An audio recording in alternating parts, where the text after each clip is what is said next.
আপনারা এই ট্রেনিংটা কিভাবে দিচ্ছেন, যে কোন প্রসেসে গিয়ে কিভাবে মূর্তিটা ভেঙে দিতে হবে?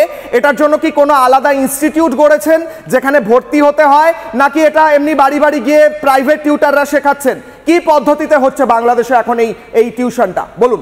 যে বাংলাদেশে যে বিষয়গুলো নিয়ে বারবার ভারতবর্ষ থেকে কথা বলা হয়, যে বিষয়গুলোকে নিয়ে বারবার ব্লেম দেওয়া হয়, আসলে ওই জিনিসগুলো আসলে বাংলাদেশ থেকে বাংলাদেশ দ্বারা নিয়ন্ত্রিত কতটুকু হয় সেটাও দেখার বিষয় আছে। না, গোল গোল কথা বলবেন না, কোথা থেকে নিয়ন্ত্রিত হয় তাহলে বলতে হবে।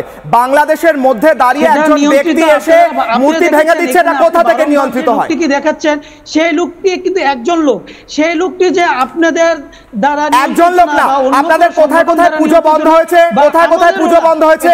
রাজশাহী বিশ্ববিদ্যালয়ে পুজো বন্ধ হয়েছে, আপনাদের প্রেস ক্লাবে পুজো বন্ধ হয়েছে, আপনাদের মদন মোহন কলেজে পুজো বন্ধ হয়েছে, আপনাদের ঢাকায় একটি মণ্ডপে ভাঙচুর হয়েছে, ফরিদপুরের ছবি দেখালাম সেখানে ভাঙচুর হয়েছে। এরকম করে লিস্ট করলে 10টার থেকেও বেশি আমি এই গড়গড় করে বলে দিতে পারবো, প্রত্যেকটা ভারত থেকে হচ্ছে। তাহলে আপনারা কি লবডঙ্কা খাচ্ছেন? আপনাদের সরকার কি লবডঙ্কা করে? তারা জানে না কোথায় কি হচ্ছে।